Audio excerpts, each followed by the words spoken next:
Ну вот, наша грибная охота подошла к концу. Вот наш улов. То есть собрали в основном обабки. То есть жена нашла там несколько красных.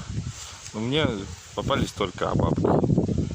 Удобно жить, когда в течение получаса можно собрать заготовки на несколько праздников.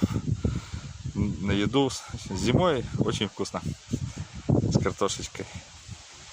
Единственное, еще есть хорошая новость, что я освобожден от чистки грибов. Я сейчас пойду доделывать забор, который показывал. А любимая жена будет их перерабатывать.